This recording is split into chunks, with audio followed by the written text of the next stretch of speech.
All right. Greetings. Assalamu alaikum and welcome everyone. What a beautiful piece. I love that piece. Ah, greetings everyone again. This evening, we're going to explore how to move from simply wishing for success to intentionally building a pathway toward becoming successful, empowered, and truly free spirits capable of achieving the goals and desires placed within our hearts. I'm Tahira Lumpkin Stevens, joining you from Conyers, Georgia, just east of downtown Atlanta. I'm a lifelong educator whose current focus is learning how to get out of my own way by replacing limiting paradigms, a word I didn't learn until my adult life, and beliefs inherited in early life. I was just a child, I had no defense. Beliefs that I now recognize may have actually held me back from becoming the success I both desire and deserve to be. On behalf of our entire team, I'm truly delighted to welcome each of you today to our webinar, From Wish to Winning. Whether you're joining us from near or far, we honor your presence, your time, your intention, and your desire to grow. Family, today is about possibility, about turning hopes into plans and plans into meaningful results. Each of us comes here with our own unique dreams, experiences, desires, and goals. This space has been created to be a safe, reliable, and informative environment where we can gain insight, inspiration, and practical tools to move closer to the desires we all dream about, want, and deserve. Over the next hour or so, maybe more closer to 2 hours, we'll explore sound insights, encouraging perspectives, and simple steps we can take to move our desires forward with confidence. If possible, we invite you to settle into a quiet space, listen intentionally, reflect deeply, and take plenty of notes. Most importantly, I encourage you to see and believe that what you hear today about our amazing coaching community is absolutely possible for you. Thank you for being here. Let's move forward together powerfully from wish to winning. And now it is my pleasure to introduce another valued team member. This brother is a committed team player who consistently helps bridge the gaps and support whatever project or vision is before him. He embodies support, honesty, and integrity. I'd like to present to some and introduce to others Brother Keith Hollins Muhammad. Brother Keith?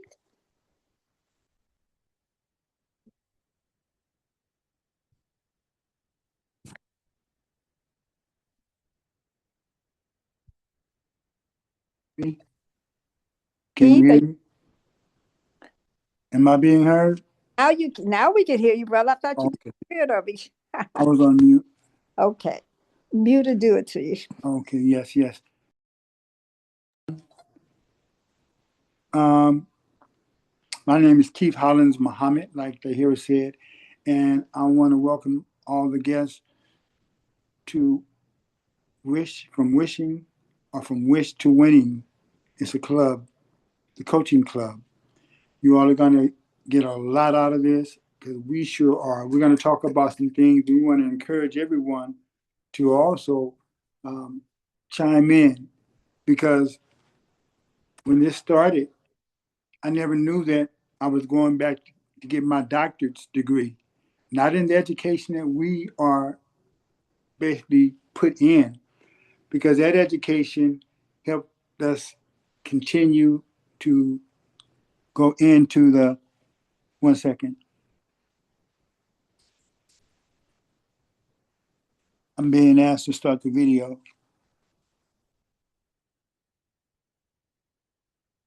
The hero, are you still hearing me? Yes, Here we go. we hear you and we see you, my brother. Okay, I got that message. I don't know if my brother's still on, but anyway, um, as we got involved in From Wish to Winning, the coaching club, I never knew and that it was going to make the what I'm going through or what I'm experiencing today what it has been. So, you want to know what is it that you want? What do you want? Because you can literally have what you want. Do you really know what you want? If you don't know what you want, you can't get it. So we're going to talk about a lot of things in this experience that I call it myself. This idea is really a life changing experience. Desire. Desire is a starting point of all achievement. Without it, goals remain ideas. With it, they become focused pursuits fueled by energy, persistence, and direction. Okay? Only doing gets it done. You're going to hear, if you never heard before, Wallace D. Wattles. Wallace D. Wattles, that's a name that, if you never heard of him, take a look at it. He came up with a book called The Science of Getting Rich. School never taught you about getting rich. It taught you about making X amount of money. And that also put us in a paradigm. You're going to hear more about what a paradigm is because most of us don't know. Okay? So, man, this Wish to Winning Club, we hope that you all become vocal and that we pull you in because we're just having like little light discussions. But, you know, my background is basically in transportation and also in martial science and sales and marketing. I would like you all to really hunker down. Don't turn it off. This is something that's totally different than what many of us have ever been involved in. It's an education that we'll get, but I got mine and it didn't do anything really great for me because I never thought like I'm thinking before. So I hope that you all, can take this right here and listen, and then we want you all to chime in, and also let's just chew it up. So, lastly, I want to just give you guys the reality of looking at your desires and what are desires and how you can get what you want. You just got to know what you want, what you really want, and anything you want, you can get it. So I don't want to belabor it, but I just want to just wet your whistle a little bit, and let's see if we can bring our next guest that I want to introduce and bring in, and that's my sister, Sister Najeen Muhammad, as we affectionately call her, Jazzy. Jazzy, come on in here. Okay. Okay. Trying to turn on the video as I was requested. So I'm excited about Wish to Winning, and thank you for introducing me. Um, I'm excited to be here because this program has really helped. I've been on self-improvement for quite a while, and it's like bringing everything together and actually making changes. So more than just, studying it, more than just reading it is what I mean, and studying it, but actualizing it into, that's a bit weird, into making real solid changes and making a difference in my life. And I'm very thankful and very grateful. So, let's see, what do I mean by that? Um, so, you might have made a decision as, let me just bring it back to me. I made a decision as a little girl because I was hurt. I wanted to do things and get out there and play and be little girl, like I saw everybody else doing um, outside. And there were responsibilities that I had to do because I was the oldest. And my mother had me at a very young age. So I was older than any of the other kids that her friends had because I was here first. So I took care of my mother's other children, younger children, siblings, because she had a goal. You know, like we all have goals. She had a goal. She wanted to get out and make a difference. So she wanted to finish getting her high school diploma, her AA, her master's, her doctorate. At the same time, she's working full time. And that left me with the children. So I said, I don't want to go working so that I can get a house and just so I can get some money and leave my children by themselves. And it, yeah, I didn't know I was actually setting an intention. I didn't know I was setting a paradigm for my life at that moment. I just knew that I was hurt and I wanted to be out and play, and I didn't want to have all these responsibilities as a child, you know. So, but here, years later, and I'm like, I don't want a house. That's a house. That's a trap. You have to stay there and take care of it, and make sure you do this and make sure you do that, and have all these problems with the HOA and this breaks down and you got to stay there and you got to work your behind off because you got to make sure you have enough money to pay that mortgage. You got to make sure you have enough money to keep that house going. It was a trap and I just wanted to travel. I wanted to enjoy my life. So, and I never did that. I tried, but every time I got to that point where I was supposed to sign on that line, it came up and it says, I don't want to do that. It didn't say I didn't want to do that. Something came up that got in the way that I couldn't do that. But it was a relief for me because it was a trap. You know, and in doing the assignments and really getting down and looking at what is, what was, and what will be in my life, I was able to see those paradigms and be able to change those paradigms if needed so that I can get the things that I actually really want without those things that held me down, kept me still. I'm incredible. I know that I have so much to give, and I've done some incredible things already. And I want to share. And I want to look and see as and do those incredible things that God has laid out for me. And I am doing it. But this is actually helping me to see and get past those things that had in the past stopped me. And I didn't even know they were stopping me. And so, I am so glad that Brother Wealth Minister Eric Trey asked me to do Wealth to Winning. I mean, winning. Yeah, what is it called? Wishes to Wish to Winning.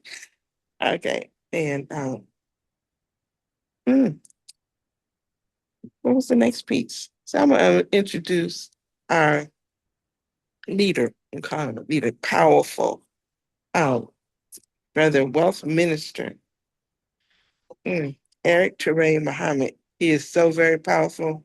Please come forward. I don't know about all that power, but I definitely, like others, stand on the shoulders of many.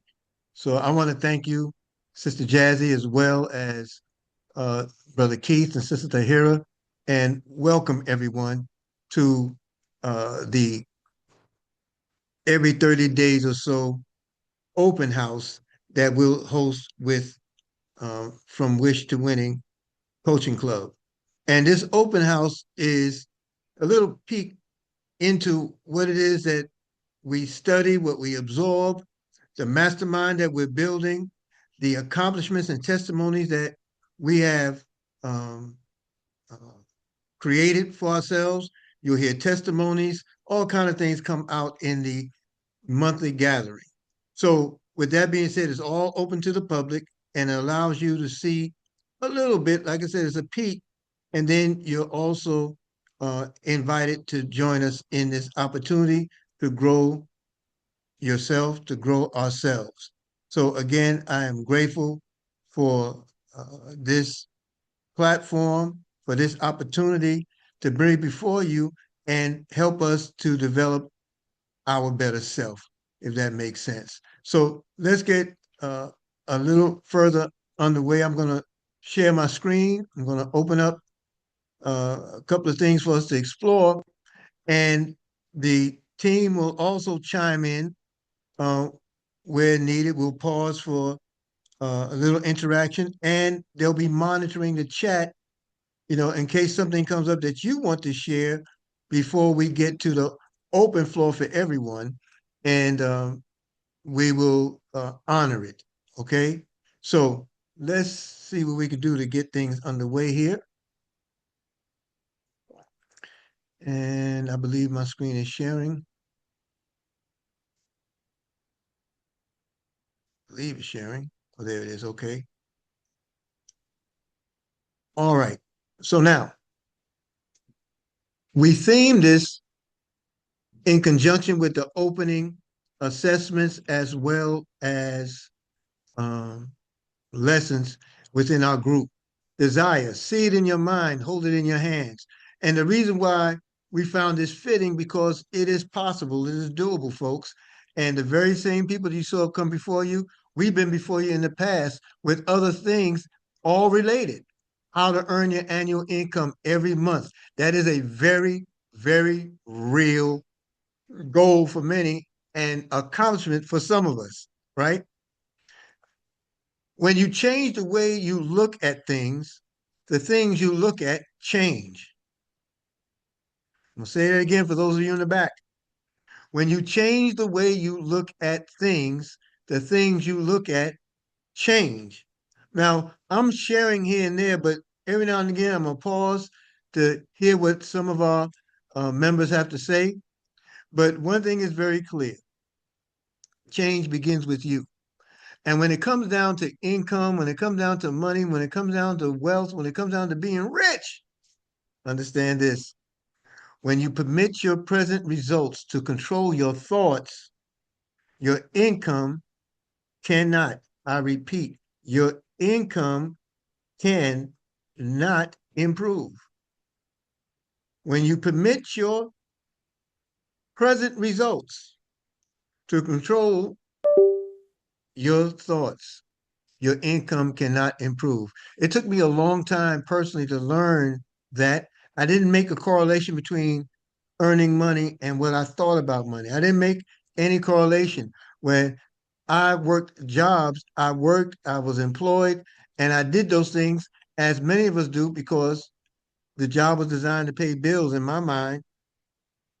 Never thought about the abundance that income really represents and how it's supposed to work for us as opposed for us working for it. But here's where it trips us. We never gave it much consideration because the average person, folk, doesn't think, oh, our brain is always active. There are things going on with our brain, but does the average person think? I'm going to share with you a quote from Irish playwright back in the 1800s, George Shaw. George Bernard Shaw is his full name, but he preferred to be called George Shaw. And listen to this statistic. 2% of the people think. 3% of the people think they think. I'm going to go back over that. I don't want anybody to miss that. Ooh. 2% of the people think. 3% of the people think they think. And now get this, Brother Keith, and 95% of the people would rather die than think. Wow. Y'all got to come in on this. Y'all That got to is chime in on crazy. this. Yeah, that's serious. Oh my God, we're a bunch of zombies going around not thinking. Are you Yeah, ain't that something? about The Walking Dead? Yeah, Woo. you know, Only 2%, that's the world population? that's Yep. just think if we actually thought, if we actually engaged our brain, we could, there's nothing we can't have because we absolutely create our own reality through Hmm. thoughts that we think every day, and if we're not thinking but the same thing we thought yesterday and 10 years ago, we just regurgitating, recycling the same old thoughts. That's why we keep getting the same old thing. Right. And that's so true because you look at the diet that we're actually given. When I say diet, I don't mean the eating diet. I mean the mental diet that most of us partake of. And then it's it's a it's a everyday thing that we do. You know what you're gonna do from Monday through Friday, and it's the same. It doesn't change. And if we're fired from that job, we go get another job. But it's really not thinking. You know what you got to do, and we do it for 40 years or however long we can be on that job, unless we decide we're going to make a move or they make a move for us. That's something to really think about. 95% don't think.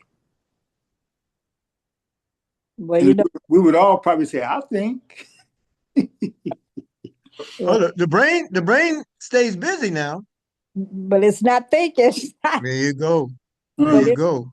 the mental diet, that physical diet, what we put in our systems, assist us in staying in that walking dead state of mind because Mm, we're eating dead food. We're not mm, giving our body the nutrients it needs to support the brain so it can critically think and get outside mhm. that recycled thought. Woo. wow. Yeah, it's crazy. You know, Wow. I was I was introduced to I have an D. Waddles by some years ago, but then my son-in-law's father, he introduced it to me again. I was working on him and trying to invite him to something, and he said, "No," he said, "I already got it. If this ain't broke, I don't try to fix it." He said, "You ever heard of Wallace D. Waddle?" I said, "Yeah, I heard of him." Then he started just quoting him, right? And he could run that down where in your mind the affirmation where your mind is a creative thing, and when I think about it permeates. And I mean, he was going all into this. I wrote it down, but then I just stopped. But what he was saying was that in the mind, you don't work a job per se to get rich. He was saying that the subconscious mind, when you actually feed it. This is the first time I heard somebody actually try to go into it to me because they was buying a farm for his son or helping them buy a farm. Hmm. And he was talking this, and I was just listening, and it was like I was trying to chime in. That I wasn't just oblivious to what he was saying. I knew there had to be a better way, but he was like, "Man, I'm rich. My children ain't got to worry about nothing." It was the first time I heard somebody say that based upon using the subconscious mind, and someone saying this man that wrote this book called this Wallace D. Waddles called The Science of Getting Rich. And then when I cracked it, it was like it had nothing to do with getting the job. It had everything to do with dealing with the subconscious mind. I was like blown away. So I'm just saying that was a difference. The education that we get, and where you're not trapped in a paradigm. And we'll talk about that more later on. But I'll leave it right there. But yeah, that was powerful to me. Hmm. What I say you, have an Jazzy? yeah, I have an example of not thinking.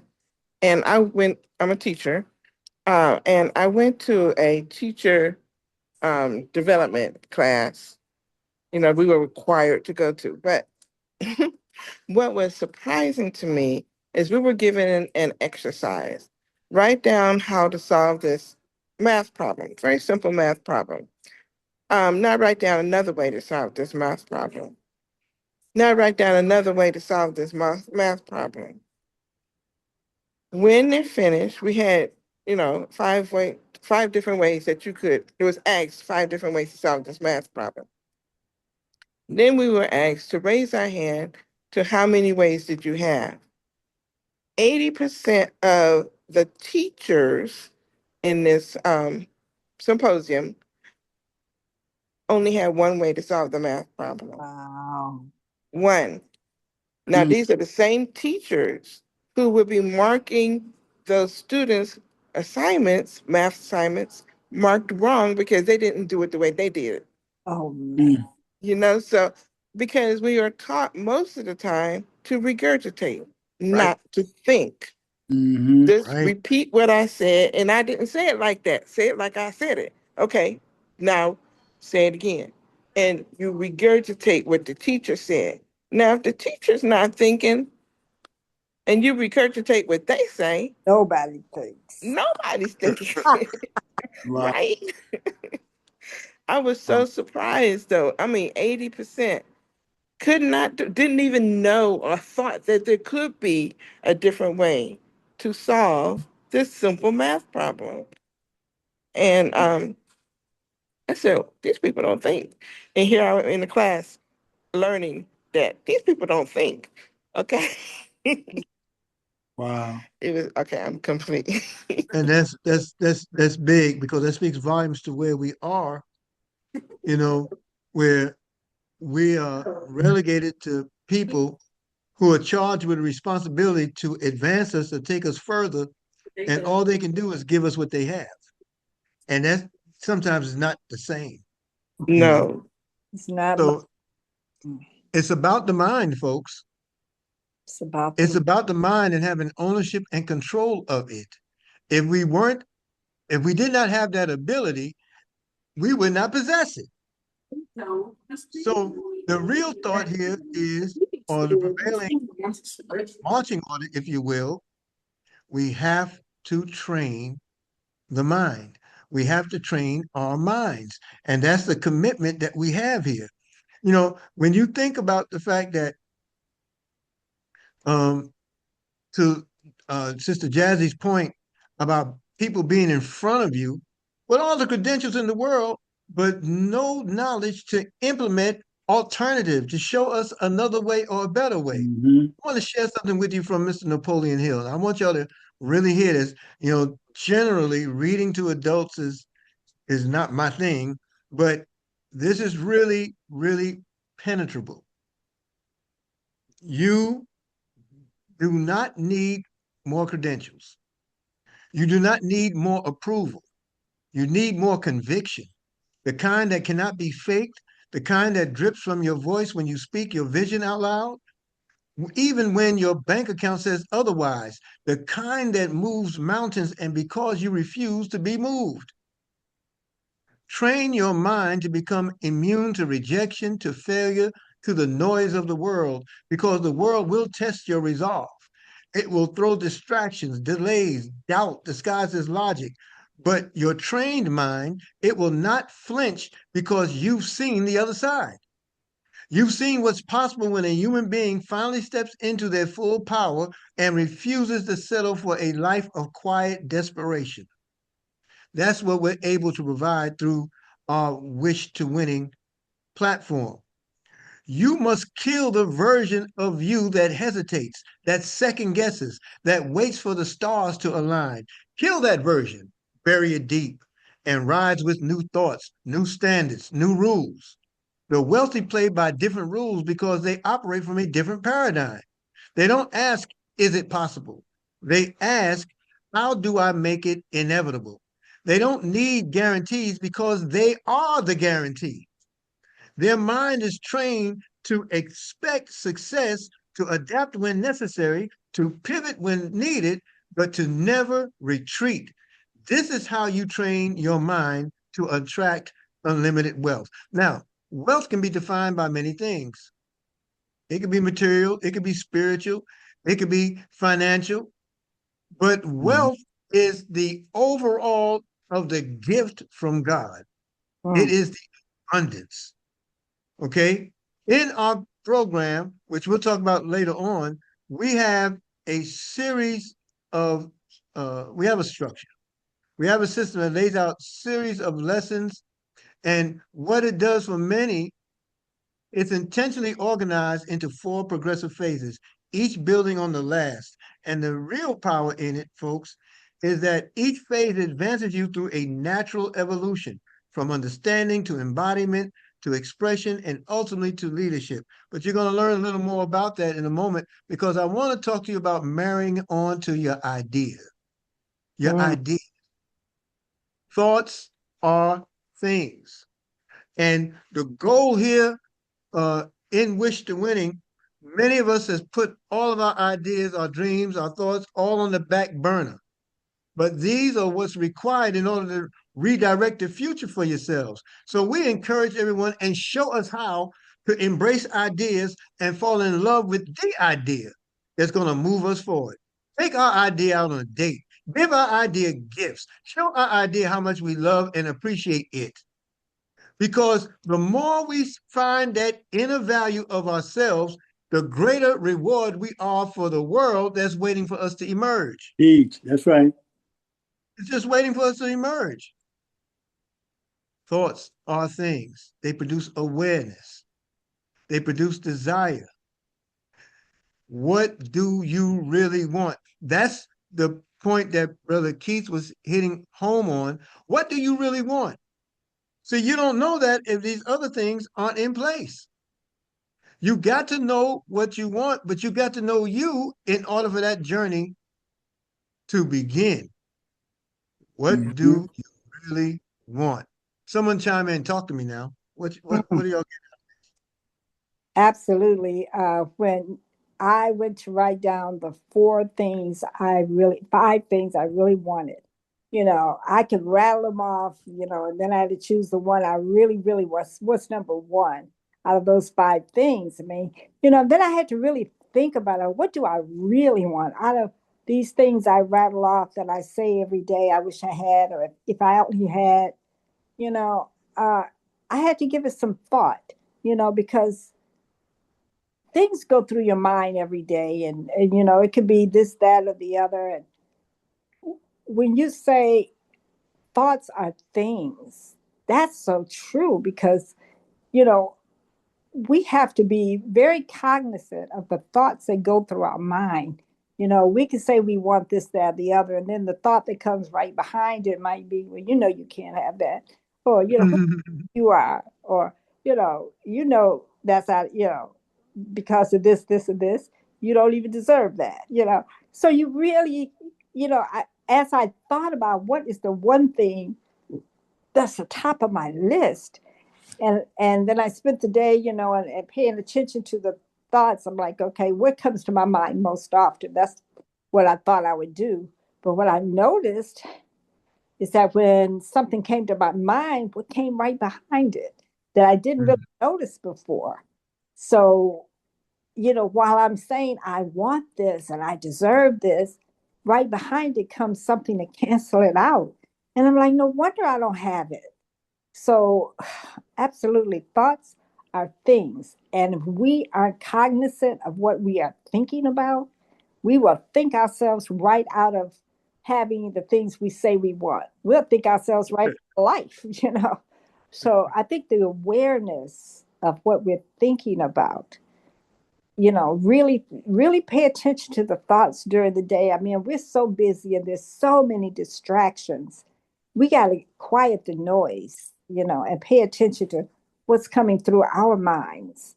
And then really, really pay attention and then course correct. We got to start correcting that negative chatter, so we can get to the really things we really want and allow them to even manifest in our lives, because we got to cancel out the thoughts that come right behind it, that may come right behind it. Everybody may not have this, might be just me, but that was my lesson, is that as I went through the exercise of this, honing down on what the number one thing I wanted, I discovered Mhm. the other things that were keeping me from getting any of it, that has kept me from Wow. getting any of it. So yeah, thoughts are definitely things, and we have to be aware of what those our thoughts are, and make sure they are what we want to create in our reality, because thoughts create our reality. I mean, through my studies, I've learned that what's going on in my life today is my life, is my reality because of my thoughts of yesterday. So with that, Mm, I'll put a pin in it before I cry. mm, Ooh, mm. we. Yes, yes, yes. You brought me out. Um, if you can see it in your mind, you can hold it in your hands. Facts. Be, do, and have. So, when we start looking at what it is that we really want, do we really want it? Because if you know what you want, you can get it. So, the thing that, I think about most of the time is in one word is freedom. Now, what does that entail? Freedom to do whatever you decide you want to do. Money is not a prohibitor. Time is not a prohibitor. Distance is not a prohibitor. So the way to do that is to become free. Many of us think that we're free, but that was the thought. It wasn't an original thought, but it was a thought that I said, yes, I would love to be free to do what I want, whatever I want, and how I want to do it, but be righteous in doing it. Hmm. Where I don't have a cage, I don't have any time limits. It doesn't matter how many I take with me. It's just the thought of being free, to have and earn so much money that I have no use for it, Amen. and build massive legacy wealth from my children, my children's children's children's children, and then have a way to do it. That's what I think about every day. And it's getting stronger and stronger and stronger because the examples that I'm getting from this group right here, which has never been there. So those are my thoughts. And thoughts are things, just not anything, but things that would, the way I see it, for me, and it could be for others too, but it has to be something that is so big. And I think that is huge. So, yeah, we got to get out of our own way. And again, the principles that are massive, that when you look back, it's not about going back to school to get a PhD. That won't give it. That'll take more of your energy. Ain't nothing wrong with getting a PhD now. However, to have so much money that you have no use for it, to have phenomenal health, to be able to live a very, very, very long life, those are things that you have to want and desire. Hmm. So when you desire a thing, it can, when you really desire, it's the starting point again of all achievement. You got to know what you want, but that's where you start. I desire. That's all I want to say, folks. Yes, sir. You know, many of us do not get to that point because we're not aware that a difference can exist in our lives. Many of us aren't even aware that we should be frustrated with how life is going because of the habitual habits uh, and attitudes, if you will, that we have been exposed to that's kept us as that same cog in a wheel. Awareness is that aha moment, folks. It takes us somewhere. It takes us into a burning desire to move forward with your dream, your goals. What do you really want? You would want to create the life you really desire, the Ooh, life we you come on, really want. each on that. It has to happen. Okay. This involves dreams, it involves goals, it involves ambitions, right? And these are things that we all had as children, but they got drowned out through society. They got drowned out through school. They got drowned out through work. Mm-hmm. How many of you, and you may do it just, you can raise your hands there in the audience. How many of you remember having dreams of being something different as a child? You might have been wanted to be a dancer or a ballerina, or you might want to be an athlete, or you might want to be a police officer or a fireman. You wanted to be a hero in your upcoming. I see hands going up. And the reason for that is because we were birthed into a world to explore this world. Mm-hmm. We were birthed into it to explore it, and we were ready. And the drowning of the desire, the dreams, the goal, the ambitions was so numbing, we didn't even know. It was like receiving Novocaine, dumbing down or deadening the senses related to the pursuit. Mm-hmm. 30, 40, 50 years later, we find ourselves as hamsters in a wheel, a proverbial wheel. There is a better way. But until we connect ourselves to what we truly want, those things lay in language. And when it comes down to money, that's about the only discussion that even the victim of a false paradigm has in common with many of us who have broken them. Mm-hmm. Money. Everything manages to a number, but why money? Money is that one thing that's measurable. I mean, you can measure money down to its last penny, right? Because it shows and can create a unit of measure. Mm-hmm. Now, for those of you who believe that it's not about money, you're right. And for those of you who believe that it is about money, you're right. But I want to give you a little deeper perspective.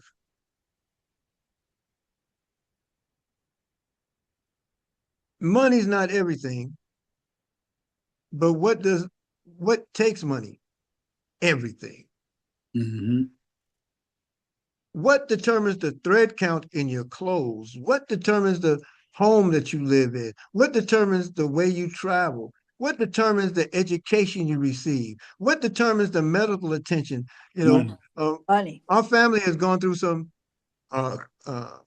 challenges over the last month, close to 2 months, and it all involved money. It didn't mean that I loved my family less or they loved me less, but it required money to resolve some of those matters. There were personal injuries, there were sickness that occurred, and we had bills to the tune, I don't know, 75,000 on for my wife and others.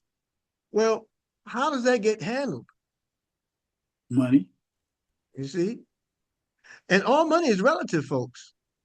It truly is relative, you know, and your $30,000 a month, you know, can have just as much impact as my $15,000 a month, or someone's $5,000 a month. It's all relative because we move, we lifestyle costs are patterned behind what it is that we have. So money is important to understand. Money is important to be educated behind, because truth of the matter is money is an asset and it's an energy, Mm-hmm. and it carries a frequency, and it Mm-hmm. has an attracting mechanism and an attracting power. And until we raise our vibratory strengths, Yes. then we don't meet it where it's waiting for us. See, the part of the abundance is here. Mm. It's not escaping you unless you're chasing it, because it's not to be chased. Money goes where it's invited, and it stays where it's welcome, Absolutely. and we have to raise the vibration of the invitation. Now, this is Mr. Earl Nightingale. He's considered the dean of personal development. And we quote him in one of our coaching sessions known as the $1 Million Weekend. He said, most people think they want more money than they really do, and they settle for a lot less than they could have. I'm sure Mhm. that all of us have experienced that. If you took on a job in and of itself, you lied saying, yes, I'll do the job. I'll be on time. I'll be before time. I'll do all that. Yes, I'll settle for what you're willing to pay me. No, I don't need more. You're lying. The lion. Lying. Lied, right? We Absolutely. were broke when we came into the job, and we're earning much less than we're worth because they don't pay us for our worth. They pay us according to their need. Mm-hmm. It's not the same thing. Most people think they want more money than they really do. Mm. Okay. Yeah. And they settle for a lot less than they could have. Mm. Now, understand that. I want to introduce you to my friend. It's a tool. It's called a calculator. Y'all see my calculator? Yeah. This is my friend. Now, I have several of them. I have them in different jacket pockets because I don't ever want to be without one. I have them in different bags, backpacks. I have them in suitcase when I travel. I have calculators. Why? Because there's no distraction with a calculator. It's the ultimate tool to break down into the minimum what it is that we're desirous of. Everything manages Mhm. to a number, right? So just recently, I was given a dollar amount of what was needed Mhm. by um, um, the first. I think that's tomorrow, right? Yeah. So I didn't sweat it. We came through some things. We made uh, expenditures that were lofty but necessary, required. So there was a depletion of immediate cash flow, right? This is when I went to talk to my friend.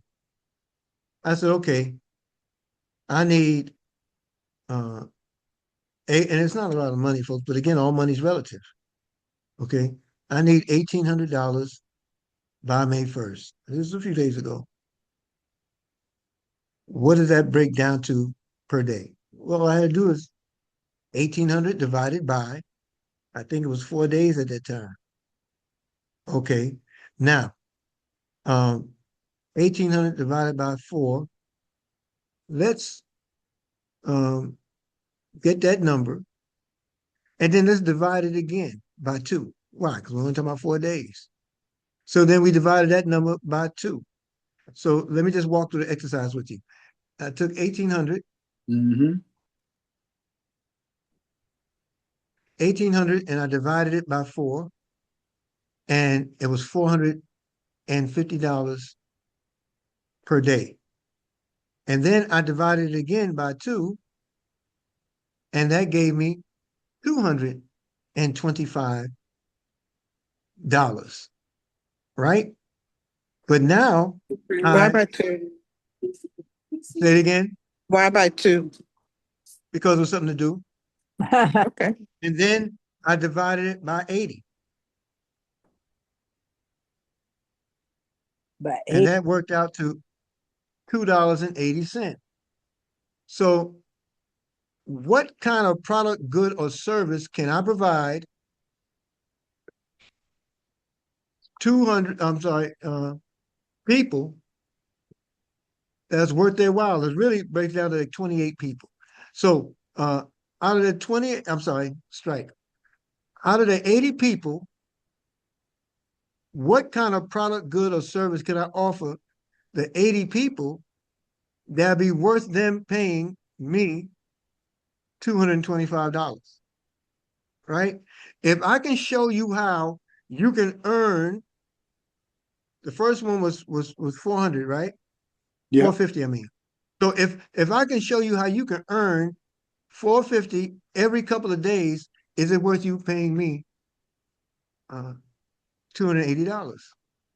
Yes, sir. Mhm. You see? And then that problem, which really wasn't a problem, is solved. See, and then all you have to do now is search your gift. What Mm-hmm. do you offer that will help people to do just that? You see? And how much value do you see in yourselves in order to realize it? And then here's the thing that many of us don't get. We wait for a mystery God to Mm-hmm. give us Come bread. on. Yes, we do. Now, bread is cultivated from wheat and flour, right? Well, flour comes from wheat, and wheat grows from where? It grows from the earth. Mhm. But many of us are waiting for the manna to fall from the sky Mhm. when the wheat comes up from the earth. Yes. You see? So we have this false sense of entitlement, and it makes our prayers, it voids the prayer. Obsolete. Yep. Exactly right. It voids the prayer. So we have to be steeped in reality and realize that all of life is a numbers game. You know what a part of the abundance is? Relationships. Mm. Relationships are a part of the abundance. So let's look at our mind. Let's look at our paradigms and let's figure out and factor in not only what it is, but how to accomplish it. And then we're going to open the floor after this segment, okay? Now, a paradigm is a mental program that has almost exclusive control over our habitual behaviors, those things we do on automatic, right? And I have news for you. Almost all of our behaviors are habitual. Mm. Almost all. Yes. Now, this was discovered by a wellness doctor back in the early 20s. His name was Thurman Fleet, right? He was involved in healing arts and holistic health. And he stated that the mind is an activity, not a thing. No one has ever seen the mind. In order to gain clarity and eliminate confusion, I will create an image we can work with. Now, Bob Proctor, one of our great mentors, taught us that this was the most profound lesson, the most important lesson that he had ever learned. And he worked 60 plus years expressing and expounding on this lesson about the mind. You know, and your mind and your paradigm are mechanisms that require control in order for us to enjoy the fullness of it. See, Mm. because this picture you see, this is what he drew. This large circle is the mind. And the extension from that is the neck, and the remainder of it is the body. The body carries out the results calculated in the mind. Mm. So Dr. Fleet split the mind and he divided it in parts. And he helped us to see that we have the conscious mind, which is a limited space where we deal out of the immediate, where the intellect comes in, where the ideas come, and then those ideas are to be translated into the subconscious mind Mm. that Mm. gives us the ability habitually to provide consistently the things that we need for the body to function as a unit. And that creates the results. Again, Mr. Proctor said this is the most valuable lesson that he had ever learned. I concur. Your conscious mind has a responsibility to the subconscious mind, and the body has a responsibility to the overall mind to carry everything out. But let's look at what's been said. Paradigm is the habitual habit.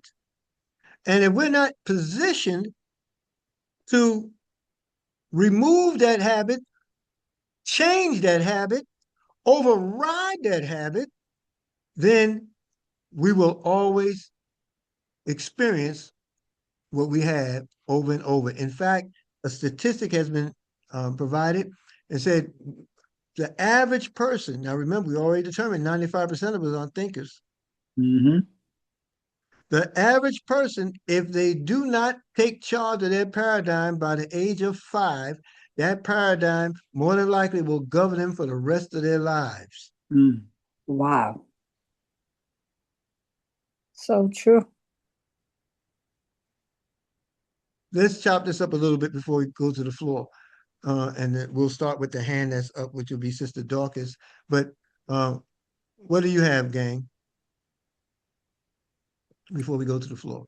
I believe that is so right because I'm just now really grabbing what you're putting down. I'm picking it up. I've been on the planet for a minute. So if that's me just picking it up, we see it, but we gloss over it because it kind of you get it in a glossy way. It's not, oh, everybody should take a look at this. Somebody that you know may have looked at it, but or you went to a seminar or something like that, but this is not something that is readily taught because it's part of the plan. And if we're caught into the mundane things that we do every day, you got a job, you did that, you're a person that is adding, something to the society. You're working, so you got a job. It always makes me laugh when, they show on some of the, black films that we watch, and there's like a relationship going, and the sister has girlfriends. The first thing they say, "Girl, he got a job." Ain't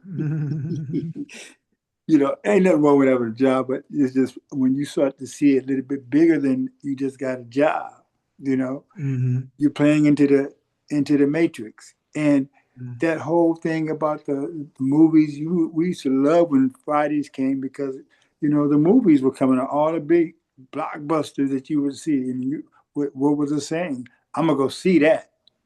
So everybody was part of the plan, unbeknownst that it was a plan. And the rich, they got richer. Many of them knew it. When I worked at 20th Century Fox, I heard so many times that I don't watch TV. We're doing this all day long, all week long. I don't want to watch that stuff. And it was like, wow, that's a different mindset. They don't watch TV when they get home at all because they're around it all day, 24/7. Anyway, yeah, I think the paradigm is something everyone on this platform, everybody that's listening, you should take a look at the paradigm. You should join us. So it is Wish the Winning Club. You should join this because you'll be surprised. What was that quote, brother, that you said that Bob Proctor said that you wouldn't know yourself after so long of going down this road? You would need a telescope. You embrace the training, the coaching, the relationship that we build here to help us to be a better you. You're going to be so amazed at your development that you're going to need a telescope to look all the way back to how far gone you were before you got to that point. You won't even remember. That part. That part. Absolutely. But yes, that paradigm, it is so strong in our lives. And like I said, I didn't know that word until I was in my adult life. And I started watching Bob Proctor, But yeah, that paradigm, that is embedded in our subconscious mind. And our subconscious, as you told us, rules, it overrides our conscious mind. We may say we want this or we want to do this or we plan this, but in our subconscious mind, if we got time, can you hear me? Yes, we can hear you. If you got a paradigm working that says, "Oh no, you can't do that. You can't have that. Because you've told me over the years that you don't deserve it. So we're not going to do that." Because in our studies, it says the subconscious doesn't argue with your conscious desires. it simply overrides them. So you can Executes. want something all day long, but if you've already got running on a program that you can't have and you don't deserve it, you're not worthy, you're not going to get it. You're not That's going right. to attract it to you. You're going to attract that I'm not worth it, that lack, that restriction that you have been programmed. So until we change our paradigms, family, until we identify them, Mm-hmm. confront them, and choose to reframe them, restructure them, eliminate them, we're not going to, what we get is in our lives is not going to be any different. So that is Right. truly the first step. Identifying your paradigms, changing it, deleting it, reframing it, restructuring it, eliminating it. But you've got to be aware of what those thoughts are. And it starts by being aware of what you're thinking, what you're saying to yourself. Mm-hmm. That's what you believe. But yeah, got to be aware, got to change paradigm. Beautiful share. Good Beautiful share. share. Good share. Go ahead, Sister Jazzy. So what came up for me was if you gotta be able to change your paradigm, if you don't change it by age 5, I mean that's very young, right? Then they're gonna be with you for the rest of your life. So 5. Now you think about the things that happened before you're 5, and um, you would think about how mom said, "You're going to be a doctor." Oh, I'm so excited. You're going to be a singer. You know, what they saw in you when you're little. And um, oh, you're going to be tall. You know, just simple thing. It doesn't have to be something that's bad, you know, and it can be something that's, very encouraging. But think about those ones who also, those parents who say, "You little hard-headed boy, Mhm. Right, right, right. oh, ugly little girl, go sit over there." And those little jabs, they are, um, you know, go deep in the subconscious. And your little, your little girl, your little boy make up a story about, "Oh my God, I'm so ugly. Ooh, I don't even deserve to be in the room. I gotta go sit over there." You know, and those are little things that you hear all the time. Hopefully, those were not the ones that you heard when you were younger, like that. But even the ones that are encouraging, like in my family, everybody was supposed to be a doctor. One actually made it. It became, I mean, out of my cousins and stuff, it was one who became a doctor. But everybody was told, "You're going to be a doctor. And if you don't, and didn't go to college," it was like, um, not that they were put down as, well, that they didn't go to college. They were compared to the ones who did go to college. Okay, so and this happened when we're little. So we're looking at the older children, the teenagers, and the young adults, and they're talking about them in the family, or in the extended family more so. Um, that one ain't gonna be no good. Oh, that one's a drug addict. Um, that one is not gonna make it. She didn't even make it to college. Look at her grades. It's little tiny things that happen that you put in your subconscious. So for you to get past that by age 5 is practically impossible unless you were already brought up like that from birth. When you Mm-hmm. already know all of this stuff. I didn't know anything about a paradigm at all. So I'm just being open and truthful. So most of us, and nearly all of us, have some paradigm in from when we were very, very young that we did not get past by age 5. Mm-hmm. Right. Okay, so there's stuff that is ruling, or um ruling is a good word, ruling over our conscious mind, even though we know better. Mhm. Yet we will still do something and don't know why, and will do something that is against our better good, or something that I mean, even with relationships, you end up with somebody just like granddaddy, or just like daddy, or mommy, or auntie, but you something you recognize that you don't want because you saw that, or Uncle Willie, um, when you were younger, and you're like, I don't want that. I know what that is. But because that was something that was familiar to you, that you took in and made a little kid story about, because you still remember you're young. This is under 5. Okay, so this is your little girl, your little boy, trying to think about what it is I want when I get big. When I get big, I ain't gonna get nobody like that. But see, even though you said not, you put that energy out on that not.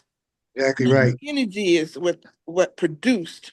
But you were Exactly very right. adamant about, I'm not going to have somebody like that in my life. I would never. And that energy still produced that. And that right there is that paradigm you're going to have to get through, or get over and kick out, in order for you to move forward, that you Mm. never ever planned on doing in the first place. Wow. Mm, mm. Great share. Great share. Great We share. have a hand raised, and we're going to ask the Miss mute Miss Clark.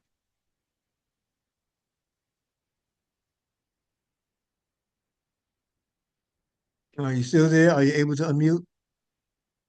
D. Clark.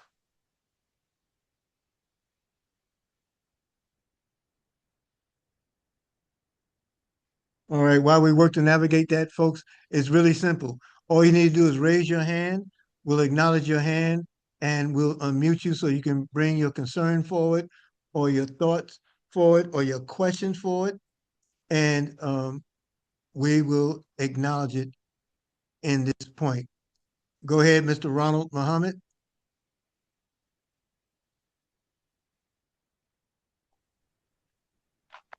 Yes. Okay. I'm unmuted now. Yes, Okay. sir. Welcome, family. Alaikum Walaikum salam. salam. Yes, this is a very interesting meeting. Yeah, it's very interesting. In dealing with this, it made me personally think of things, because it's like writing down goals. I've always had goals in my mind, but writing them down is a difference. And then just like dealing with the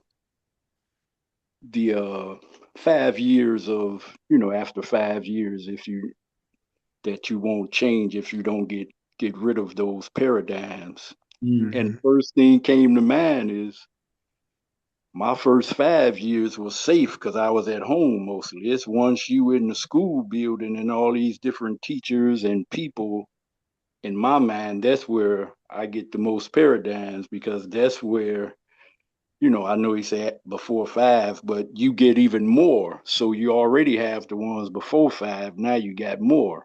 So it's adding on to basically a lifestyle is basically like your life recording, and you just reacting and responding to it as you go. Um, but as far as the wish to winning and writing down goals and what you want and what you have to do and the whys, and it made me think of, some of the things I wrote down, as far as some simple things as just simply getting up for prayer on time every day, uh, taking my bakery business and getting more people to push my product so I can do something else while they pushing my cakes and cookies and stuff like that. And I told someone I know I told you about my Supreme Wisdom tape that's to music. I told them I'm gonna do another version, but this is gonna be a rap version with rappers and stuff like that to reach the youth and different things. And then I want to get this training program to train the youth in construction and other things, HVAC, some of the other stuff I do. So it's then I also put down, since you also said tell somebody what you got down on paper. So so I also put down want to get remarried, and to get remarried, I need to get another house separate from the one I'm in because I'm renting out rooms on the first floor. So I want to get one Mhm. separate from all of that. So I got two of them, but I want to get a third one so it can just be me and the queen. So and that's part of the why. So it's like you said, your goal may not be money, but you need it to do those things and to maneuver. So I need some more investments to do that, and the Mosca and the bankers and other things like that, to help set me free so I can be free to teach and train the people that I want to teach and train, and also free to be with the next queen that I choose. So, all of that is part of that, but all of that takes money and funding, and it's about being free to spend the time to do the things that you want to do. Mm-hmm. Like Come on, Master teach. Rich, you wanna do it, so you want to be free to do it, to go places when That's things right. happen, and you hate to be like, man, I can't go. You want Well, to be free. here's the thing. Here's the thing. If I can interject there, Yes, Mr. sir. Ronald, you Yes, know, sir. um, you don't need the money to get the other businesses in line. You don't need the money to get the queen that you want. You need the desire to call it into play. Mm-hmm. You will it into play. And if we wait for those things to fall in alignment, like the aligning of stars, then chances are we will never move forward. I'm talking about overall, generally speaking, not you so much in particular. But Right. Right. your The comments desire. allow me to see that. You Yes, know, sir. Yes, sir. when people worry, worry is nothing but prayer to fail. Worry is the prayer of lack. Mm-hmm. Come on, teach. That's that's Yes, sir. that's that's that's that's what it is. You know, I didn't worry about what I didn't know when we started personal development, personal growth years ago. We just made a decision to do it. We Mm-hmm. didn't know what the platform would be. We didn't know what the resources were required. We just knew that we were going to do it. That's And it. as a result of doing it, we're here. Just do it and do it and do it. I love that book. Yes, sir. Yep. And so, what I encourage everyone to do is embrace what we have, what we're sharing, because, you know, and Mr. Ronald's a great proponent of it because he's also a lifer. He's a part of our mastermind group, and this is why he can take the latitude, sharing out of what he has experienced, because all of us will go through those stages where you are and how far you've come. Mm-hmm. Mm. It makes the difference. It shows us what we truly want. We get closer to it, we embrace it more, right? So this what we have is way, way, way beyond, uh, way beyond anything that we could have ever imagined in what's the word I'm looking for? In perpetuity. Mm. It is so strong, so penetrable, and so uh, um, um, driven. It is really, really driven. Any other comments, brother? Yes, Robert, sir. Ronald, I mean, sorry. Yes, sir. Also, also one of the things is it made me start pointing out certain influences that aren't quite as positive as they should be around me. So it Mm-hmm. made me say, okay, now this is one negative thought that I don't need to be around. Because some people can be positive, then they get negative on you. And, it's like those are the thoughts that can make you hesitate. Because now you That's got that, right. so you have to get rid of them. So it's making me spot them a little quicker. So it's got me on the move where I'm moving things and like you say, changing the mindset and making things happen. And they won't all happen overnight, but they are in motion. So I'm just want to share, hey, I may not be there yet, but I'm there in mind and spirit. Okay, now you open up something else here. You open up you open up something else here. Yes, he did. Because if you see it in your mind, you can hold it in your hands. That's number That's one. right. Right. Secondly, we're on an exercise right now where we're encouraging everyone to remember their future. Now Mm, that might seem a little far-fetched to some of us because many of us say, no, I can only remember what I've done. No, you can remember your future because if it's in your mind, that's it. embrace the feeling behind it. Embrace what you visualize. How does it make you feel to have made that accomplishment? Because that emotion is real. And you can remember how you felt seeing it in your future. And see, the whole goal or idea here is you don't need the material, you need to raise the frequency, folks. Mm, Mm, yes. We don't need the material. We just need to raise the frequency to the level that what we want is operating on. and you'll pull it to you. It'll pull it to you. That's right. The universe will conspire Yes. to give you what it is that you truly want. That is the power behind what we have and what we see in speaking to the paradigm, the shifting of it, and our ability to shift it.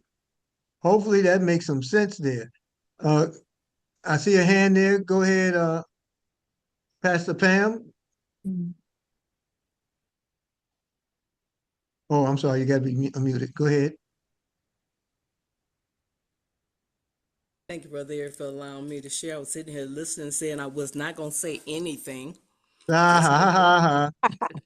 But as I listen to y'all and as I reflect and reflect back in terms of not only my upbringing, but my husband's upbringing, we come up in the projects in St. Louis, Missouri, and in Chicago, and had nothing in terms of vacation to us was going to aunt or relative house and staying with them, not a hotel, because we was under the mindset in terms it was a poverty mentality in terms of couldn't Mm-hmm. afford it. And until I started reading and getting in the Word of God and finding out that I can have what I say and Mm-hmm. believing that I receive it when I pray. And I received it by faith. And I can do all things. So these are scriptures that are so dear to me because I started saying that and said I try. And I took the word try out. And I That's start right. calling those things that be not. And as I did that, because my brother, he lived in Florida at the time back in 92.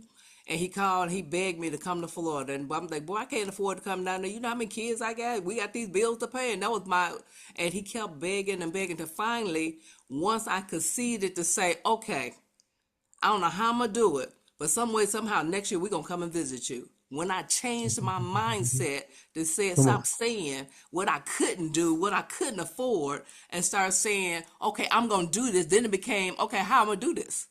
That's right. And as Mm-hmm. I changed my mindset, my paradigm and what I was saying, and started saying, okay, how? That following year, we ended up going to Florida to see my brother. because he was talking about how beautiful it was.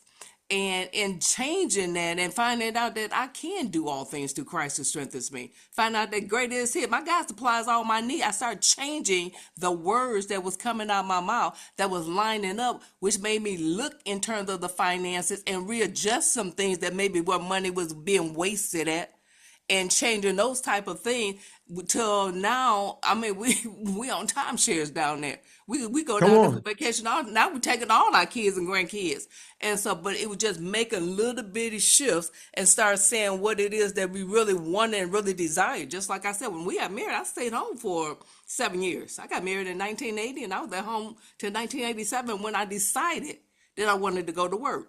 And then I had to be specific, so that's where the clarity come in and where your desire come in, because he told me he'd give me the desire of my heart. My desire was to work for state government.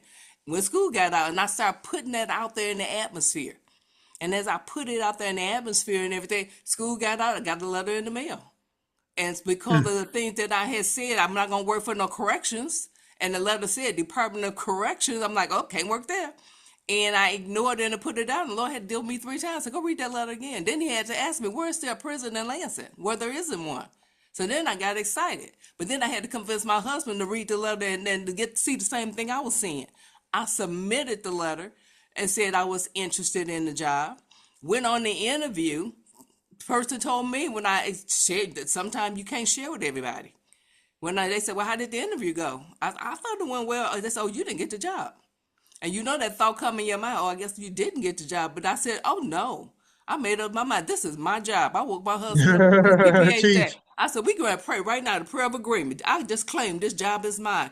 Do you know within an hour after 2 hours after I had prayed that, they was calling asking, could I go down there for a drug test that Thursday?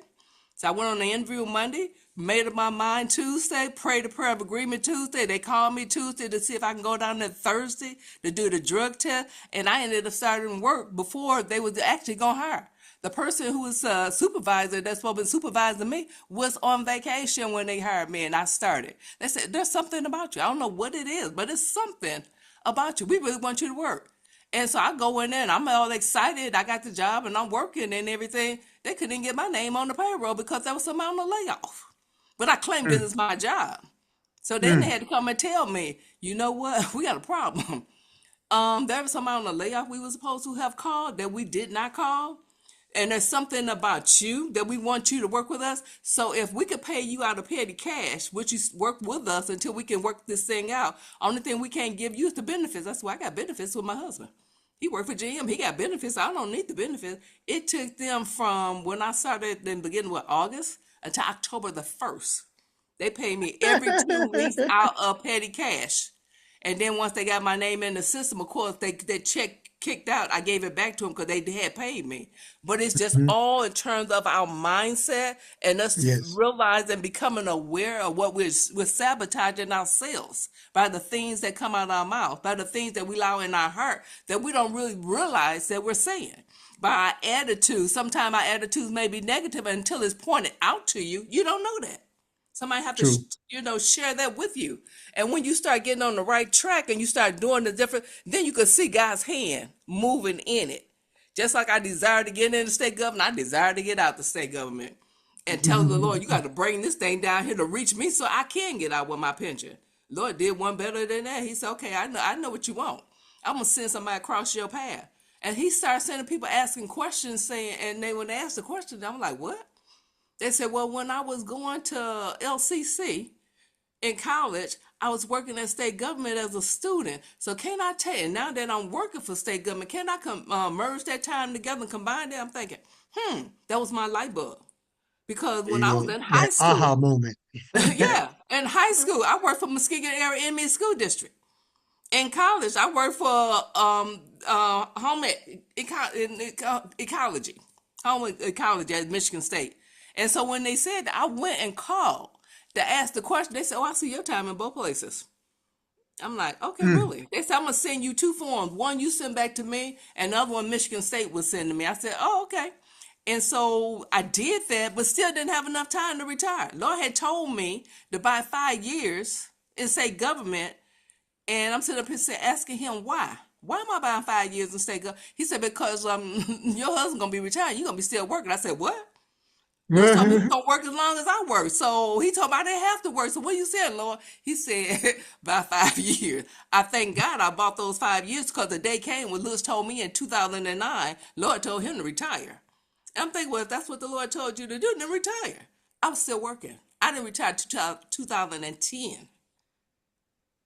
And when everything was said and done, they was talking about this early out.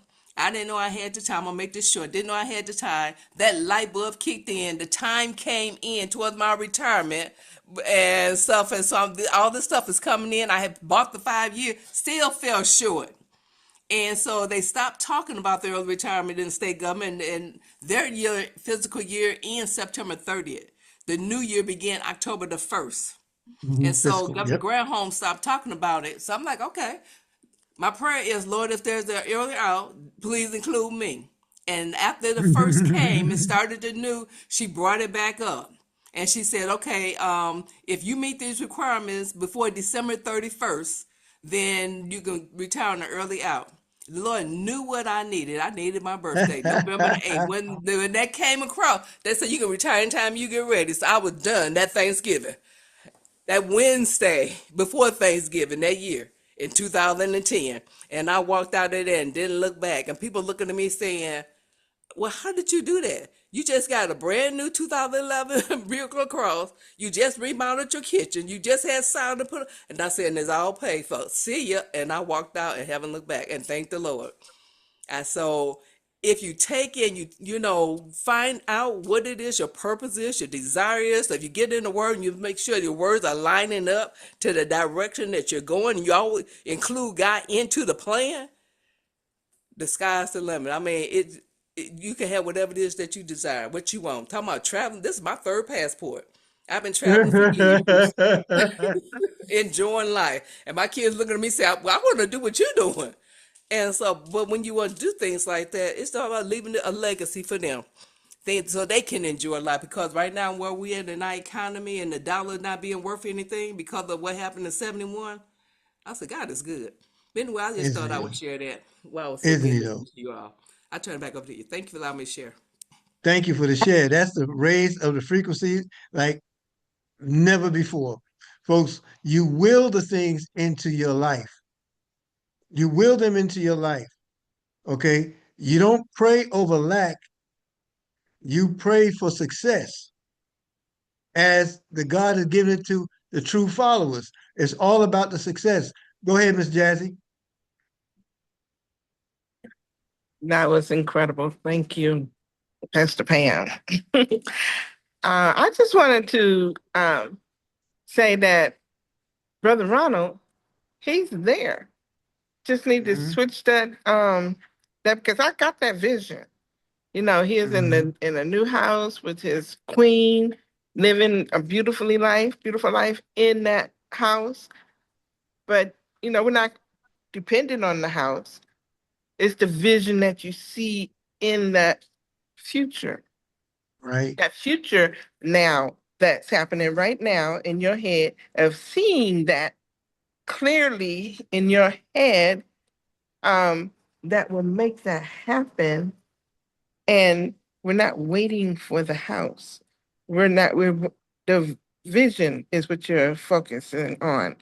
That future seeing that God was going to give it to you, like Pastor Pam just showed us in a perfect example. To see it already. You already have the vision. Um, and that's what I was seeing because I mean, I was able to see that vision when you said it. Mhm. Hmm. But you don't worry about how it's going to happen or even when it's going to happen because you let it go into the energy force, into God's hands, and He will make that happen. Heaven and earth, everything will move to make that happen. But you stay in your business and let God take care of His business. That's right. All right, I'm complete. Thank you for that share. Thank you for that share. Folks, as we round this out, let's take a little quicker, deeper dive here. Money is an idea. It's not the end all to be all, but it is an idea, right? And you have to make room for what you want. You have to make room for what you want. Well, how do you do that? I'm too busy to do this. I got something. No, you're not. You may be busy, but you're not productive. You may be busy, but all of your time is not productive. You know, when we look at the fact that we've already established how 95% of the population does not think, they rather die before thinking.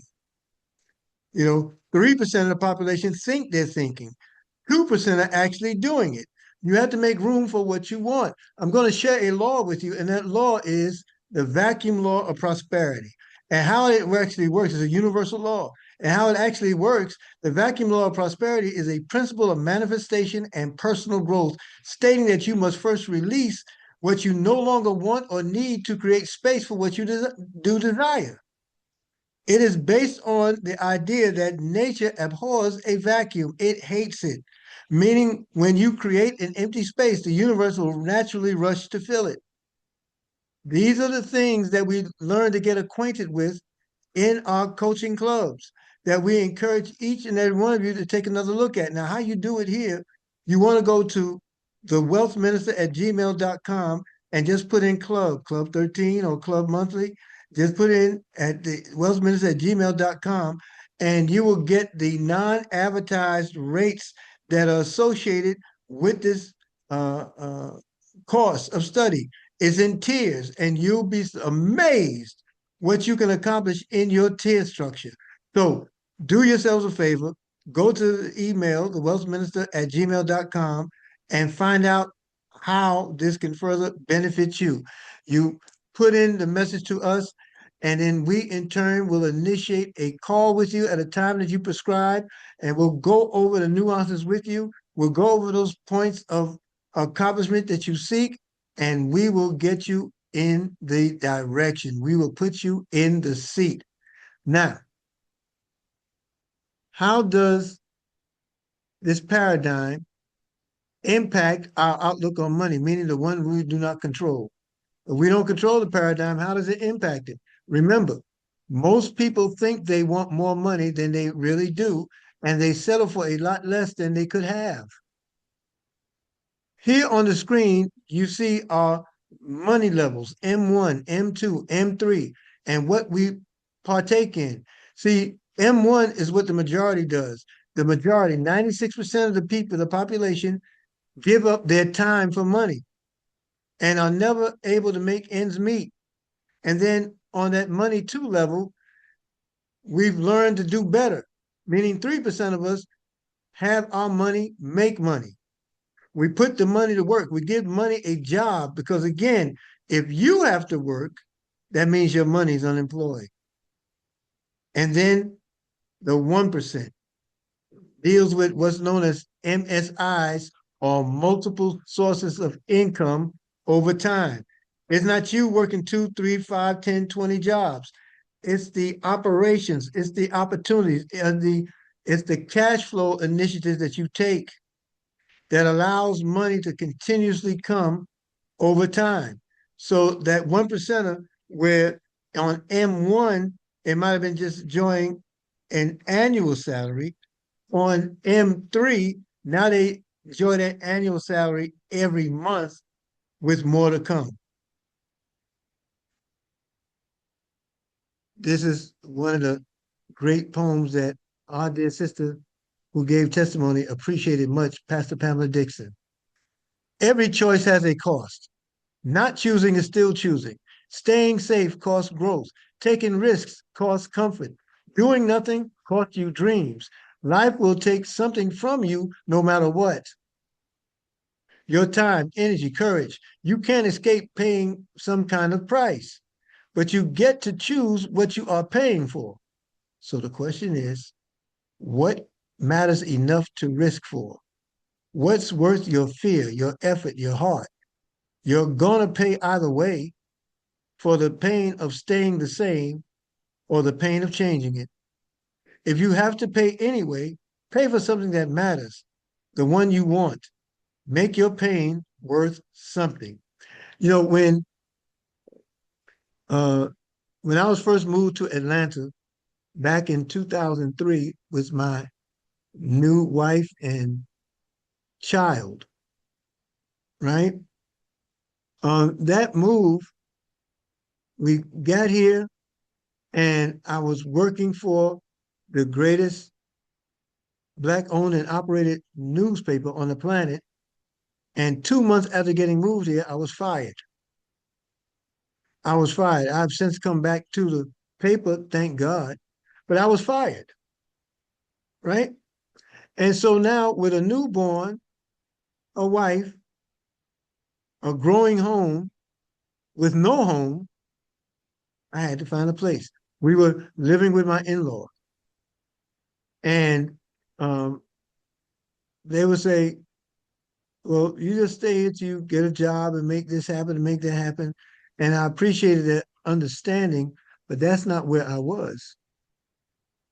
I'm looking through want ads with my wife, not one, yeah, one ads, and then they had a classified section where this was when we had newspapers, okay? And they had a classified section where they were showing homes for sale and homes for rent and all that good stuff. And there was a home in an area known as College Park, Georgia, on Morning Creek Circle. Now I looked at it and I encouraged my wife to make an appointment, at least get in the mindset of looking for something that we would prefer. Now, I was coming from a vantage point then where I didn't have, uh, uh, what do you say it? A pot to use and a window to throw it out. You catch the drift? So uh, we go and look at this house. And the gentleman there was named Jim Woldbrink. And Mr. Jim was a lead foreman for Jimmy Carter in Habitat for Humanity. And we're out there making small talk before going in to see the house.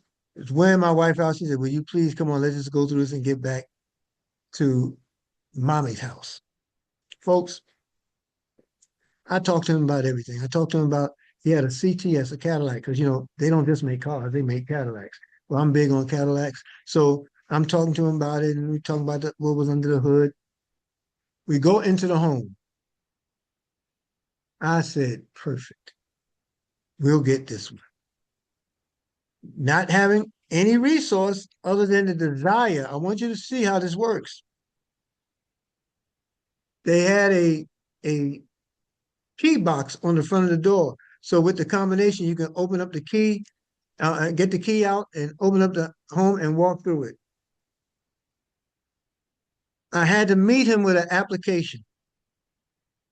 The cost of the application was $25. I had $23 and some change. And so that was when you were looking through the in between the seats of your car and couches and all kind of stuff to come up with the rest. I ended up with $32. And we made this drive to North Atlanta. And we get to North Atlanta and we meet with him and we submit the application to him. He says, "You haven't listed an occupation." I said, "Oh yeah, my occupation is husband." Well, what do you mean? I said, "I'm charged with the responsibility of providing for myself, my family, our children, and and that responsibility has to be a righteous intent, all under one roof. That's my job." He said, "I've never heard anything like that before." And we went on to make some more talk. He went through the rest of the application, and he said, I'm puzzled. So, how do you expect to pay for this?" I said, "Oh, I'll make a way to pay for it because they're what's important to me." Pointing to my wife, and Ezekiel was just born, and he was going to town. She was so hungry. I mean, he was so hungry, and she was drained. We're sitting in the McDonald's in Sandy Springs, Georgia. Mm. And so now he said, well, I gotta run the application. Do you have the money for the application? I said, if you don't mind the change, I gave him the $25 he needed. And my wife needed something to eat because she was breastfeeding. So I went to the counter there and grabbed French fries with the change. Forgot that I needed gas for the car. So we went digging again and under the seat and in the back and walking out into the parking lot, looking, kicking bags to see if something wants to fall out. Well, we found another $3, and that $3 was enough petrol to get us back to the in-laws' home. But that wasn't so much the point. He asked us to give him 3 days. What could it hurt? 3 days gonna come anyway, right? So you know what I did? Every day, I went back to that house and I opened up the lockbox and I grabbed that key and I opened up the uh, house. And you know how people, uh, Pastor Pam, you can probably relate to this being in Michigan, snow angels. We were making snow angels in the snow during winter. Well, here what I did, I went into that freshly laid carpet and I laid down on my back on this carpet every day, sometimes twice a day. And I would just do the angel thing, just claiming the entire house. Get home on that third day, and it was late in the afternoon, and my mother-in-law wanted me to look at this other space and with not other space, another space of employment, a job offer that was in the paper. And I said, I'll do that, but let's get past this first because that gentleman's going to call. Everybody in the home said, Eric, get a grip. Understand, that man ain't got no reason to call you. We barely got home. That's what my wife said, and she explained it, and it caused a lot of anxiety for her. I said, he said 3 days, the third day, let's give it the third day. Tomorrow's going to come anyway. And the phone rang. The phone rang, and that was also during a time where you had landlines and the phones were connected to the wall, and you would take that one phone and you would walk all around the house with that long spiral extension, any rate. Pick up the phone. My mother-in-law picked up the phone. She said, it's for you. And I took it. He said, hey, Eric, how you doing? This is Jim Albrecht. And calling back like I promised. I said, I appreciate you, sir. It means a lot when people are able to keep their word. He said, well, Eric, I can't stay on long. I just want to get straight to the point. I've never seen an applicant like you. I've never seen anyone come to the table with their family and vow to make a legal means, he said legal and righteous means to make payment. He said, I don't know why, but I feel I can work with you. You have the house and we'll work out the particulars a little later.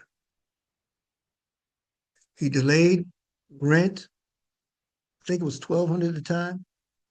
He delayed rent and I went on to work. I ended up getting a job at Walmart that didn't pay enough to cover it. And then my wife needed immediate care for an ailment that she has known as uh, acute, I can't even remember the name of it, something colitis. And what happens is scar tissue that grew over the windpipe, leaving you very little room to breathe. My wife could not work because she had a depletion of oxygen. Her windpipe was as wide as a coffee stirrer. So she would take 2 steps and she had to stop.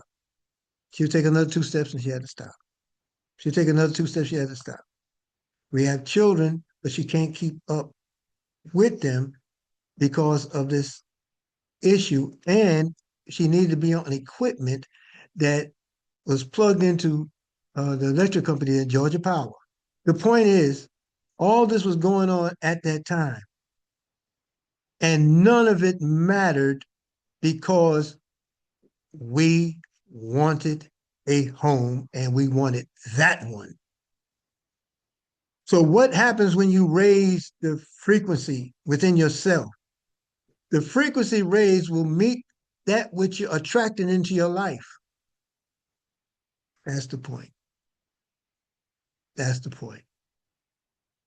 So, upside down, inside out, this is the strategy of the paradigm. Okay? We have to take control of the paradigm to get the results. That means all the knowledge up in the conscious has to filter into our desires in the subconscious that will then take the body, send the body to work for results. We must control our paradigm. Now, that means old habits have to go, folks. They have to go. All right? And what this means is the paradigm will try to keep you stuck and shackled to your current circumstances. In order to make significant change and progress, you have to make a committed decision, followed by action, and the reward will be living the life you've previously only dreamt about. In our course, we teach this. We teach how to realize it by first knowing who we are, whose we are, and know that we're worth it. And as Sister Tahira said in her opening, deserve it. I am worth of success and happiness. And so those income strategies, these are real. And these are doable. And we show us how to get it. We show us how to get it. We're talking about multiple sources of income, not all being the same, not all being the same objective, not all being the same earning, but all provide a source that comes into you flowing well beyond how you need it. You stick with us and we will show you how to earn so much money. I mean, earn more in your sleep than you'll ever spend awake. You'll have the power, you'll possess the power of building your own bank and being and controlling the economy under your own roof with the multiple sources of income. Now, what's this information worth to you? Only you can answer that. What if you could immediately start earning a growing 6-figure income while following the path to 7 figures? How much would you pay to acquire the same skills and mindset as someone who is pulling in multiple 8 figures per year? We can show you better than we can tell you here. You need to go and send us a message and allow us to help you, help others, help themselves. The wealthminister at gmail.com, the send club 13, Club Monthly, and we will show you how to get it done. Because, folks, I can tell you, only doing gets it done. Now, I don't know if Dr. Muhammad is still here. She raised her hand a couple of times and had to leave. Dr. Yes, Muhammad, are you okay? I'm here. I'm here. I'm so sorry. I was in a bad service area and I kept on getting dropped off due to my service. But the comment that I wanted to add was when I was listening to a couple of sisters making comments earlier, and we are thinking about the, having paradigm shift in our thoughts, and it was mentioned about if you don't make the shift by the age of 5, I believe that they That's said right. that. Um, so what I wanted to add is that, you know, we experience life up until that age of 5, and then even, thereafter, you'll continue to experience life, and things will happen in your life, and you will identify with things that you don't like and that you don't want to have in your life, if you will.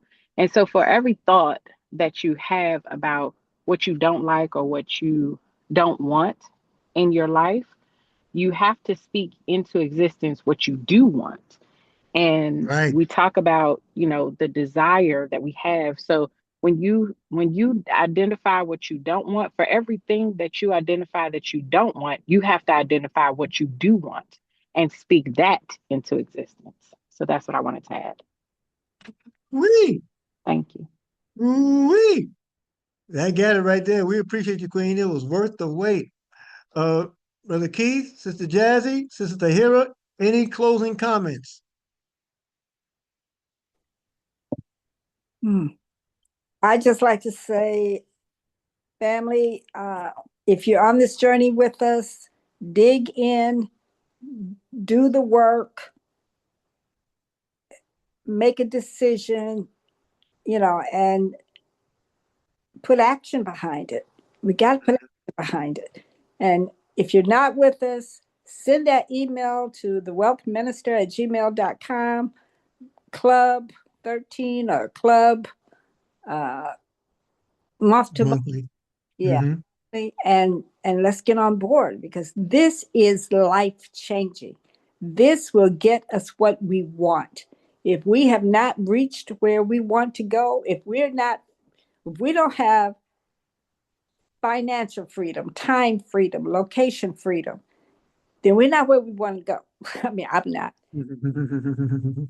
Send that email and let's get there. Let's get there. Let's get the freedom we deserve. I mean, our creator didn't put us here to trade time for money. He put us here to be stewards of this planet and each other. Take care of the planet, take care of each other. And if we're not free, we can't do that. So that's what I got to say. Join us. Absolutely. Thank you. Thank you, Miss Jazzy. brother. Hey, Sister Jazzy. I wanted to say that this morning on the huddle, we heard, I forgot what the brother's name was, but he said the wealthy will do things even when they don't want to. Want to, right? Right. And we have homework that we have to do. And sometimes you can't do it in one setting. So you still have to do this homework even when you don't want to. And and you get immediate feedback from inside yourself that says, I am wealthy. This is what I'm doing. And it is making a difference in my life. I can see when I walk in a room and something that just to please me shows up, there's music playing, my favorite music, Mm-hmm. just for Mm-hmm. me, and I'm like, this is beautiful. And all kinds of beautiful things happening like that for me. And the opposite is happening as well. Don't let me get wrong. The opposite is happening well as well. But that gives me that moment to say, oh, no, that was the old me. Let me talk to the new me. Let me show you what I desire. Let me show you who I am now. I appreciate this class. Thank you. Thank you. We appreciate the open house. Go ahead, Brother Keith. Yes, sir. In alignment, Wallace D. Wattles in The Science of Getting Rich teaches that desire is more than motivation. It is a creative force. It is the expression of unrealized potential within you seeking form and fulfillment. Doing what you want to do is life. Mm. And there's no real satisfaction in living if we are compelled to be forever doing something which we do not like to do and can never do what we want to do. The job, or I can't go because I got to do this. There's always something there. The desire to do it is proof that you have within you the power which can do it. Desire is a manifestation of power. That word desire, and all the different definitions that it gives, packs a lot of power. And I've been just not even paying attention to it until it's been put before me. But we have to know what we want. What do you really want? Do you really know? And if you don't really know, we can take a little bit of time to find out what it is. But you all, I would like to say, join us, because I see my shift. I'm shifting, and I don't want to shift back. Now, it's not always easy, because sometimes you don't want to do certain things. But when you do it, you're so glad that you did it, because you didn't shift back. You kept shifting forward. So it's going to be challenges that we'll all have. But man, when we get it done, it's going to be a different world. Only doing gets it done. Thank you, family. Folks, it's been a plum pleasing pleasure. I want to thank you for your time and attention. And for those in the club, your assignment will be in your email tonight, and it's going to be pleasure packed, because it's about building the confidence to move on that which you've already decided. So I want to thank you again for your time and attention, and I hope to see us all on the next live stream. God bless everyone. Forward. God bless. Assalamu alaikum. Wa alaikum salam. Have a good night, family. Alaikum salam, family blessings. Much success. Thank you. Enjoy.